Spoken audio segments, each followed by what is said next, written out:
Jordan, what's cooking? Good looking. What's the thought? Thank you, man. How you doing, Sam? I'm good, man. Who we got on the show today? Today we have Josh Simons and Baz Palmer. They're co-founders of a company called Vampr. For those who don't know the company Vampr, one, you should look it up, but two, you should listen to this episode. Vampr is a social media network for musicians. So I'm sure when we all want to get into the music industry, everyone says everything about networking, but it's really important. And I encourage this to our patrons too. It's really important to get to know people horizontally and not just vertically. So Vampr is a platform where you can go in, you can log in, you can swipe right or left for people that you may want to collaborate with, and you may end up making a hit record or being managed by somebody that you meet on the platform. In addition to it being a social media network, they're also a distributor, so you can distribute to all the main DSPs, and they are a publisher. So they help you build your community, find your community, and make money off of both the master side and the publishing side. So they're a one-stop shop for the entire thing. So in this episode, we not only get into the platform itself, but what it's like building a tech company that's rooted in music. So we talk about, when you first come up with that idea, when Josh came to Baz, what are some things that you do after you have that idea to get the ball rolling? We talk about raising money. So we go from everything from the field of social media and how that pertains to Vampr to actually building it out and building it into a platform that people want to join. So I think it's really interesting from multiple perspectives. What do you think, Sam? Yeah, I really enjoyed hearing how they're tackling a meaningful problem and opportunity in the music industry through a technology product and tech company. So I think there's tons of opportunities, and tech really has changed the world. So I think for all the kind of ambitious people here, whether you're just an artist is trying to network that could get value out of using Vampr, or maybe you're on the entrepreneurial side and are exploring different ways in which you could tackle really interesting problems with technology products. I think this is a super powerful interview. In that same vein, I think they kind of speak on this point a couple times, but how they've used customer feedback and market shifts to really inform an iterative approach to product development. I think the product has evolved throughout the years, but it's because they keep their fingers on the pulse of customer feedback and market shifts. And I think no matter what industry you're in or what sort of product you're building, that's just a foundational feedback loop you want to have in place. So really excited to dive into this episode. If you guys haven't already, do want to encourage you to actually check out the Vampr app. You can just search in your app store, VAMPR. And without any further ado, let's get into it. Josh, Baz, how we doing? Really good. Very well. Yep. Well, very Australians. There we go. We're lucky today. We got lucky. Two Australians on Australians on different side of the world, mind you. So I'm here in Los Angeles, and Baz is there in cold Melbourne. Lockdown Melbourne. Got to divide and conquer different territories. I like it. Very strategic. Right. With that said, guys, I think very much fans of what you guys are up to with Vampr and how you're really able to kind of empowering different musicians. So we'd really love to just start at kind of the origin story for Vampr. I know you guys both have experience in the music industry prior to starting the company. So would love to really just hear a little bit about the inception story. I approached Baz, actually. Like you said, we were in we both sort of are in the music industry, but I was a writer or an artist both at the time, but experiencing a frustration, a networking problem effectively in London at the time, in that I didn't have anyone to network with. Didn't have a network. So Baz actually signed me to my first ever record deal back in Australia.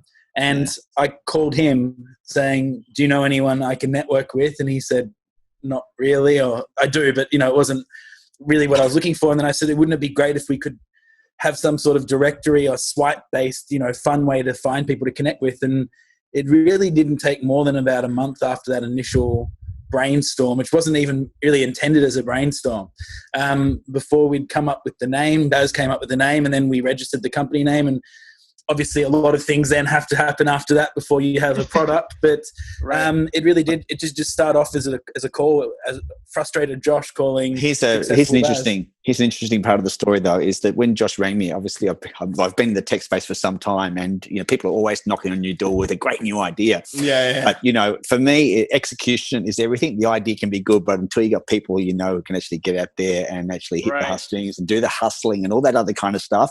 And Josh was starting at zero. Josh didn't have any technical background at all whatsoever. I mean, he's a very good operator on Pro Tools, etc., and Adobe Premiere, all that kind of stuff. No, he's a very digital savvy kid. But so I just gave Josh one challenge. I said, Josh, if you need to make me a mock-up of this app, right? Your idea, and give me that mock-up. And if you can give me that mock-up, I'll get rid of that little thing in the middle. If you can give me that mock-up within some kind of week or 2 weeks time frame, then we've got a conversation. I woke up the next morning with the mock-up, completely built, top to bottom. So that was like, okay, good, we can do this. So that was the start of our relationship. We had a great one before that as a label, kind of pretty good. What label boss gets along with their artists all the time? No one. And that was pretty much the inception. I mean, I loved the idea from the outset. I thought it was an absolutely brilliant idea. And I don't think there's a musician on the planet who doesn't understand what Josh is talking about in terms of the challenges of trying to find other musos. I grew up in a country town. Finding another musician to collaborate with meant, as Josh and I say, plane, train, automobile. I mean, you had to do all these kind of things to create a network. So, yeah, that's the long version of a very short story. Yeah. Right. I'm actually wondering. You guys said when you guys first met, you asked Josh to make a mock-up. What are some of the other first things that you have to do when you have an idea and bring it to inception? I obviously know that a lot of it is pitching to investors, making a business plan, that sort of thing. But when you're right off the bat, when Josh is like, "Yo, I got this idea," what's like the first week or 2 weeks of just planning? What is that process like? Research, and lots. And I'd say we had to kind of do our research, and a lot of startups do this, especially first-time founders, like I sort of was. We kind of ended up doing the research bit probably a bit later than retroactively you might. Like, so if the question is one of advice, my advice would be start with research, because you really need to know and understand not only who your market is, but what the size of it is. Like, is this a real opportunity? Is this something that is actually going to get off the ground and have a shot at being self-sustainable? Fortunately, our idea is and has been and will continue to be. But that's really where you have to start, because you can't put a pitch deck or formulate ideas around a market that you don't understand. So I'd say that that's probably the most important first step for anyone who's got an idea. I totally agree with you, Josh. I think one of the things that we had to our advantage is that we actually already done lifelong research in terms of we intrinsically understood the pain point. Both of us have had it multiple times in our professional career. I mean, it's a great question, Jordan. It is one that, Josh and I retrospectively rebuild the company about the way we should have built it. I mean, one of the things that Josh and I will probably always advise someone, and neither Josh or I are technical founders. And if I was doing a startup again right now, someone in the gang would be a technical founder so that we could do that research and start building really, really early. I just think that idea of a beta, something people can start playing with and understanding, is this really going to make sense? And also that idea of being able to move quickly, because agile is one thing, but if you can't move at speed, then you just watch the market go flying by. We were really fortunate in that, Josh was able to raise some great money really early and for us to get that velocity. Because we've seen a lot of people come into the marketplace since, but we're the leaders. Well, we got out there and we hit the ground running. And a lifetime spent in the music industry meant that when we started messaging, we started talking to our community, we were only talking really about ourselves. So it rang true. So we were able to build and a message, and all those things came together with a great synchronicity. To try to answer finally, Jordan, your piece, there are just so many considerations here to actually get this thing over the line. And I think, Josh, you and I would both say the other crucial element is somehow or other perseverance and self-belief that you're doing something of value. I think if they're not there, all the other technical stuff just goes to the wind. Yeah. Right. I like that too. And when it comes to, just belief that you're doing something of value, like I personally believe that you guys are doing something of value too, because I was even joking around with a friend recently, because it's an artist that we sometimes work with who might not necessarily be the most proactively extroverted person, which has therefore made it a little bit more challenging for him to meet people. And then kind of double that with COVID. You're not running into people in the studio. It's funny too, because I actually know one of the success stories of Vampr. I think Anthony Kilhofer, the producer, is kind of used the app. When we actually interviewed him on the podcast, he was saying back in my day, like networking was just always happened at the studio. Now everybody's just on their phones all the time. So I think it's like it's a blessing and a curse. I think COVID, maybe more people are doing home studio setups, but thanks to app like yours and people's just digital proactiveness, it sets them up to succeed and meet and collaborate with new people. That's a great irony you point to, Sam. Sorry, Josh. That's a great irony that you're sitting around with a room full of people. When we all know this, we all feel it every day of our lives, and everybody's on their phones and no one's talking. I just love that we're networking. You're sitting next to someone. We're networking each other right now. Yeah. I think one of the things we identified very early on, and it's still true today, is that networking isn't, and you just said it then, it's not for everyone. And it doesn't matter what industry you're in, whether you're, in commercial real estate through to the music industry, it can be quite intimidating for most people, putting yourselves out there, going to conferences, speaking to strangers. So the idea with Vampr to gamify networking with swiping and sort of bringing an element of fun to something that's otherwise quite stressful was really just kind of at the root of the whole idea. Yeah, for sure. And then I know one of the things that Josh and I, sorry, Sam, one of the things that Josh and I are really conscious of is that, like an artist's life it's a long journey, especially if you have longevity, it is one, and things don't happen instantly. And one of the things that was really important for us when we were building the app was that how do we actually start from someone in the bedroom and give them things that they need to get all the way through to being on stage. And that's actually the build of the app, the technical part of the app and the features we've added actually just mirror that journey of what an artist starts. Like you start by yourself with a door or whatever. And then ultimately, as you move through the world of music, you start networking with more and more people across the whole creative industry. And from the outset, Josh and I wanted to build something that grew as part of your career. And I think that's a really fundamental part of the success of Vampr. One of our taglines is play together. And it's cheeky, it's fun, but it's true. It's sort of, there is collaboration at every step. In fact, I'll give you a little nugget that I've never given away in one of these podcasts before. One of the commercials that we will make one day is a guy playing in his bedroom in front of blow up dolls and soft toys and all of his toys. and then it's going to come up and it'll say, stop playing with yourself, Vampr, play together. So that's going to be one of our next ads, probably. Look, we do need two people to actually star in the ad, boys. So if you're not doing anything later on, we're looking. We'll be casting. It sounds more like a Jordan Solo ad to me. I really need it for my personal brand. Yeah. I think he's got a lot of the props already, so we'll be good. I think Jordan's going to have any problems there. With that said, I think the app has continued to evolve. I think, and the service and value you provide to customers has evolved along with it.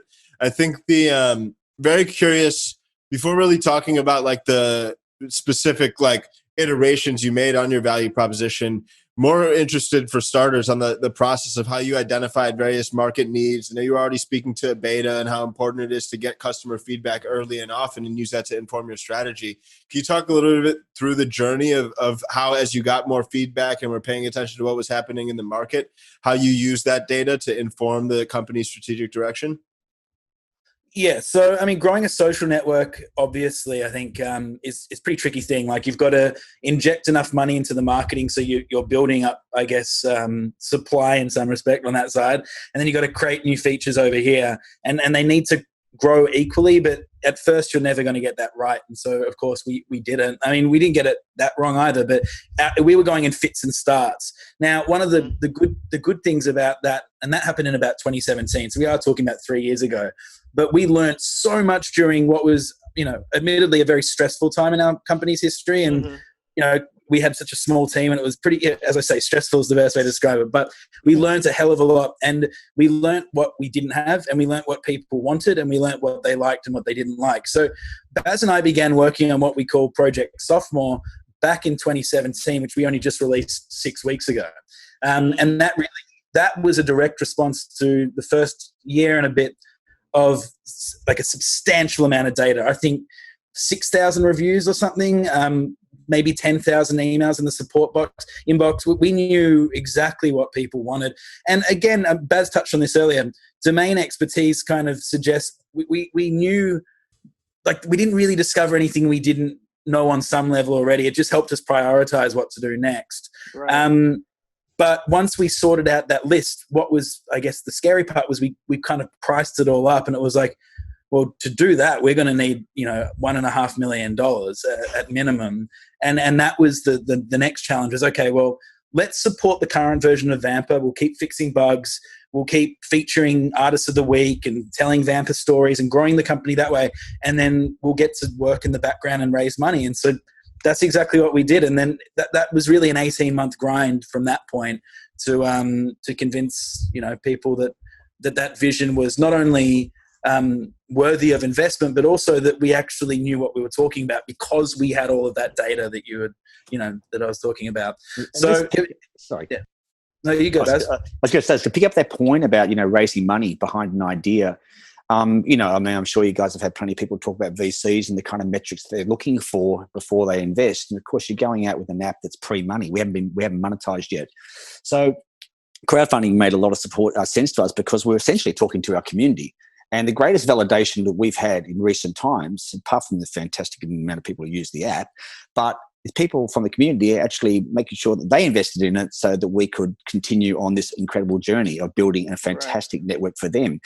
For Josh and I, that's probably been our proudest moment to see how the crowdfunder performed. Going out there to VCs or even angels is tough if you don't have that kind of monetization in place. And for us, getting that money meant we can actually start doing all the things that get the entire investment community looking at Vampr as a proper, an incredible proposition to invest in. So right now, where we find ourselves opening up this new round and talking to a lot of people, Josh and I can feel it in the air. Things have changed for us dramatically. And by the way, we're just fingers crossed every single step of the way. Josh and I approach this every single day with humility and, try to be because we know this is the school of hard knocks. It's all good. You saying you got your mojo. I feel you. You in your bag a little bit. I got you. That's fantastic. It's awesome. I mean, that's another lesson for anybody out there. I think this is like a broken record, but the more you read about the startup community, the more what you'll learn is you need resilience. You need a thick skin. You need to not tie the business with your own sense of self-worth. I mean, I honestly think a lot of people wouldn't have been able to hold in there.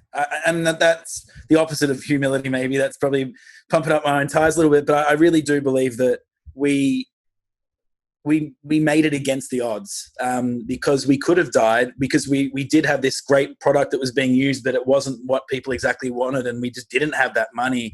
And to get the crowdfund together was such a monumental task. And to then raise the capital was an even bigger task. We kept this whiteboard at the end of the raise where we counted down the last 5 days and all the little bits of content we had to create and how much money was ticking in. And it was such a special moment when we posted that final post saying we made it. Baz and I signed the whiteboard and we put it away somewhere in my parents' garage to just remember that moment. Because Josh, I think of something, the stream that you did. I mean, honestly, to flesh out the story, you put this, you show the world, your public face, and then of course behind the scenes is you're doing all the scrambling around to make things work. Josh had to do this live presentation on Facebook to actually, promote the. We did a 3-hour live stream with our users where they could ask questions to see if they wanted to invest. This was like pre-Zoom. It was like pre-Stone Age Man, if you'd seen what we did this day. Seriously, guys. And I think, the only reason I bring that up is that, perseverance is the thing. I mean, finding solutions to problems is, that's essential if you're going to be an entrepreneur and you want to work in this startup community. Right. Just keep going. As they say in Nike, do it. Right. Speaking of, interacting with your community, I think the community in the music industry is so unique to the music industry. People obviously are very sensitive, and they feel like the art is very important. It's obviously like an extension of them. So how do you approach kind of curating and feeding that community in a way that's organic to the way that they create? How have you done that on the platform? I'll answer that, and then I think Baz is going to have to jump in 2 minutes because he's going to speak to an investor. Yeah. There you go. There you go. So I'll say before he starts talking, twist, we're the investors. Sorry. So before he starts talking, because this is going to take 5. Thanks, Jordan. Thanks, Sam. It's been great. Thank you so much for coming I will out. jump. Take care, Josh. I'll head off now. You call me later and let me know how you go, Baz. Yeah, Okay? and by the way, get Sam him, Baz. And Sam and Jordan, you watch my back while I'm not in that room. Okay, you watch the side. We'll try. I'll We'll try, defend man. your honor. Yeah, thanks for having me, guys. It's been a ball. Of course, Baz. Take care. Thank you. Yeah, so Jordan, a good question. We did it in ways that might seem obvious, but actually require a lot of thought. Things like not having a downvote button. Things like not feeding back to people when someone's passed on them. Encouraging through all of the, I don't know how much of our blog posts or anything you've seen or our social media presence, but we never have anything negative to say, not because we see the world through some sort of fake, filter, but rather, yeah, exactly. But rather because it's just not what the world needs right now. There's plenty. If you want to go to a social network that's full of vitriol and hatred and all that stuff, there's plenty of them, and Vampr's not one of them. And we're really strict about that. If we catch wind of someone, messaging people saying you suck or you're shit, or sorry, I don't know if we're allowed to throw anything like that. Your beats are trash. Yeah. Sounds Your like beats Twitter. are trash. Yeah. And we get too many. If someone gets too many reports, we just kick them off the network, and we don't have any issue doing it. We want to cultivate a large community of positive feedback loops. We're actually in about 4 weeks or less introducing likes and comments, which is going to be a game changer, because Vampr right now is a one-to-one social network. So you don't actually get any visibility around how many people have looked at a profile. That's about to change. We're about to open it up like a Facebook and a LinkedIn, where there'll be a feed and you'll be able to like and comment on things. When we do that, we won't have, an angry face reaction. It'll just be like and comment. We'll have, certain filters to stop people saying certain things or posting inappropriate comments. We're not there to restrict freedom of speech or anything like that, but we are there to promote positive, a positive culture where it's one of validation, because one of the first challenges you face as a musician is validation. So when you're at home with a guitar and you're writing your first ever tune, you don't actually know if it's any good, and putting yourself out there for the world to judge is super intimidating. So it's fine for people to say that's great or upvote it. And look, you might only get 2 likes, and for you that's amazing because 2 people liked it, and then another person might get 100 likes, and that's great for them. But what no one needs is the angry face or the laughing face, right, or anything like that. It's not helpful to anybody. It doesn't reveal anything. It just reveals the ugly side of social media. And what I'm also thinking of is, earlier in this conversation, you said that you need to have this conviction and really believe that what you're doing is that there's a cause and there's a purpose for it. And I think that when you decide to become a music business person, especially a musician, you're almost starting your own business yourself, right? Like those first demos that you write are your MVP to people of why they should listen to you. You're pitching yourself as an entity when you go to record labels, and because the record labels are looking at their bottom line too. So it kind of helps people continue to believe in themselves when you don't have a situation where people can control. Also, I haven't heard many people, maybe you guys have, I haven't heard many people that have released a song and then some random person said, wow, this sucks. And then they decided to change how they made music entirely. Yeah. I don't really think that's my artist project, which did very well in Australia. You did 10 million streams or something and sold a lot of records and toured the country 7 times. Our first ever blog post on a major blog site said this is a trash version of Coldplay. So, but I didn't then go and change our sound. I doubled down and got better at my craft, and I kept making the type of music that I make. You're exactly right. Negative feedback to a musician doesn't help advance their career in any way. If anything, it just ruins their day momentarily. And so we'll keep working on ways, to be honest, and this is the part of being the startup, we don't know exactly how we're going to do that yet. We know some of the things we're going to do. I've already discussed them, but we don't know exactly how we'll moderate that, because we don't want to stifle freedom of speech. But we're not going to have you're not going to be able to do posts of just random links to things or status updates. You'll have a shout out update, but we're not really going to give people room to be nasty, if that makes sense. So we're going to try and control the conversation a little bit by limiting the amount of content you can post to that newsfeed. And we're going to learn. We're going to learn a hell of a lot. I can tell you what, in that first month after release, we're going to get a lot of angry comments in the app stores. I know it for a fact. And people will all weigh in with how they think it should be. And somewhere in the middle of all of those bits of feedback will be some truth. And in that truth, we'll deploy an update and get closer to the sweet spot. Mm-hmm. I like it. So when it comes to getting to the sweet spot, I know you've worked to add in the distribution. So when it came to adding in distribution, like what made you want to do that? Like I know there's ways people can distribute. What made you feel there was a need in the market to do that? And then how have you been helping people leverage that feature? It came about actually because of COVID-19. So when that first hit, we saw a spike in Vampr usage with, I guess, people looking to connect because they were bored at home. And then we saw a little bit of a drop-off, which we sort of attributed to, well, they can connect on Vampr, but then they can't really meet up in person because of the lockdown. So we started asking ourselves, how can we supplant, touring income, other things that people have lost out on, merch, etc., and leverage our existing position as the sort of largest social network for musicians looking to meet new people. So the obvious one was publishing and distribution.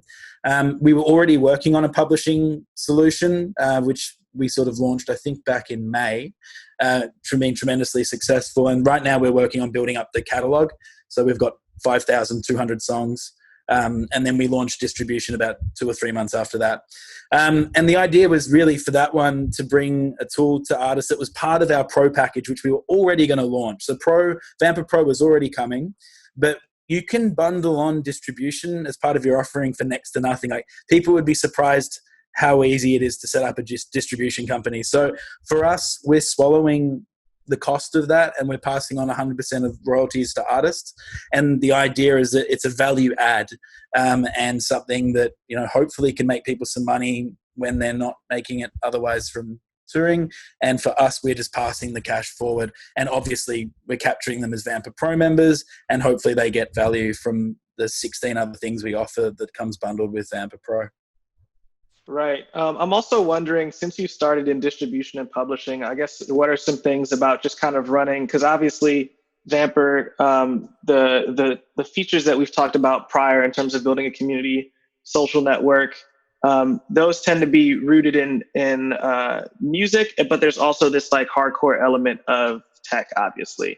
But when you talk about like distribution, when you talk about music publishing, those are, even though those have been influenced by tech, those are things that have been, a part of the music industry for decades. So when you did decide to go into distribution and publishing, what are some things you kind of learned about, obviously you were in the music business before, but what are some kind of things that you learned about those, legacy areas of the music business, as at the same time you're like building out a, 2020 social network? Yeah.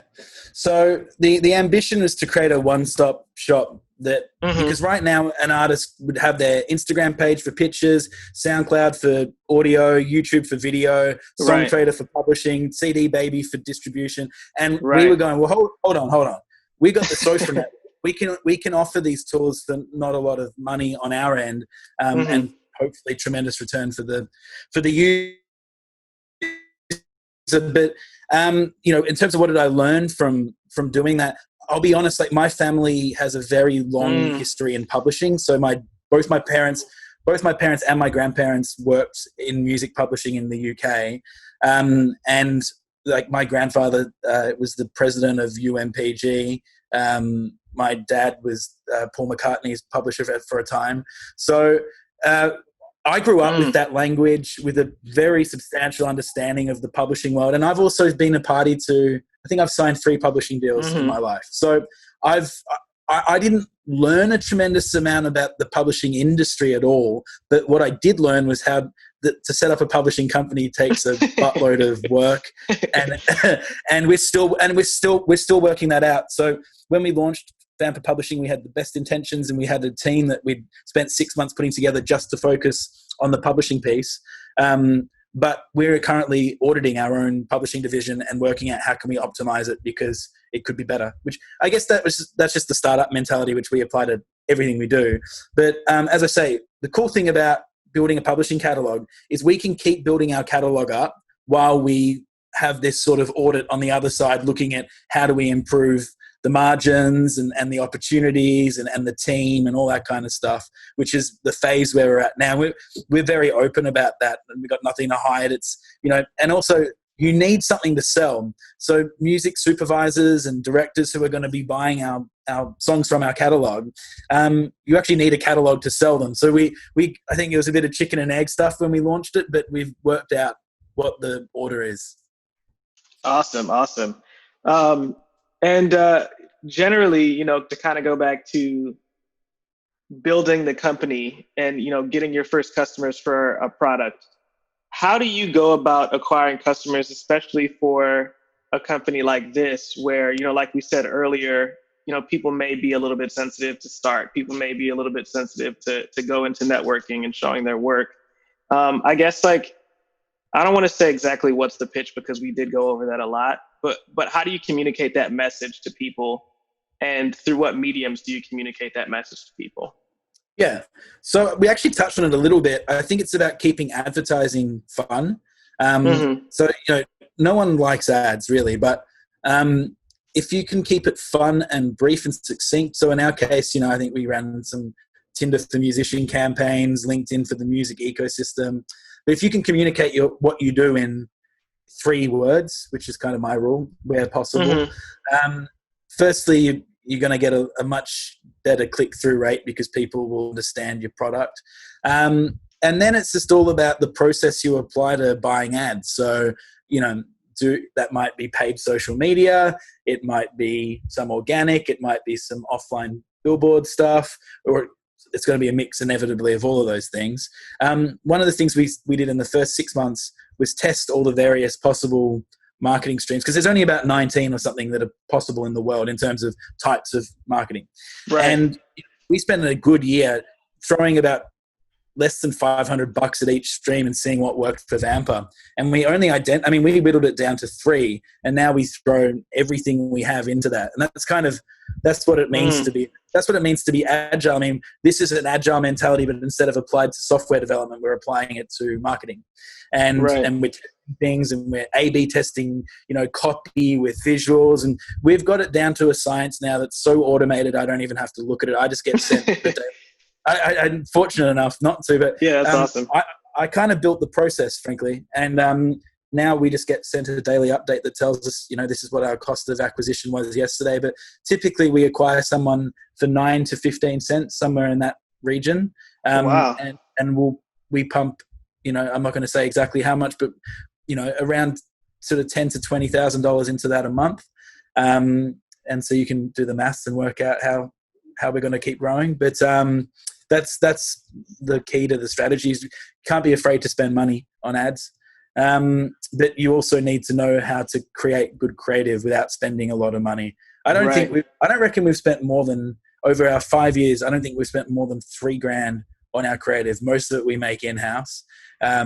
With a good idea, you can get stock footage and cut it in a way that you can tell any story you want. It's just a matter of writing a good script and understanding how copy works. And you don't need agencies and all that stuff. You just need to give it time and thought and test stuff. That's awesome. Easier said than done. I'll say that. Yeah, for sure. None. Sam's like, you don't need agencies, but if you're taking a Knox, you need. Well, no. What I was thinking is when you're ready to step up the creative game and get Jordan for the Play Together commercial, he's going to have a pretty high booking fee. Like, you don't need him, but if it's not, you sort of need him, And you know what? Actually, agencies are great if you go in with the scope that's defined. Yeah. And so I will say this because actually we use an agency for part of our ad process now. What I meant by you don't need agencies, that was a bit too broad stroke. What I really meant was that you don't need to go to a one-stop shop agency because they're probably not great at every part of it. What you need to do is go in with whatever knowledge you've already acquired because you've done the hard work yourself. You've tested your various marketing streams, your various go-to-market strategies, and you go in and you go, this worked really well. Do that on steroids for me, and then let them run. Yeah, for sure. No, I love it. So I think as we come towards the end here, I'm really curious, like, what have been some of your favorite success stories that you've seen on the platform? And then B, like, what to you is the most inspiring part of this journey? And the reason I asked them together is because they may be connected, but they are connected. Yeah. Totally. So for me, like, the best part of this has been the success stories. And like, there's different types of success, right? So there's been, like, obviously, like, had any stars been made from the platform or come from the platform? Like, a couple of bands come to mind. Actually, one rapper in LA, a girl called Ray Khalil. She's had such tremendous success since meeting her producer partner on Vampr. And prior to meeting him, she had some of the greatest raps in her head. We actually got to know her quite well, but she's so talented, but she didn't have anyone to realize her sound. And then she used Vampr, met this guy, Jared, and has now been on a Netflix show and released her debut album. She's about to probably sign a big deal. So great career, or start of a great career.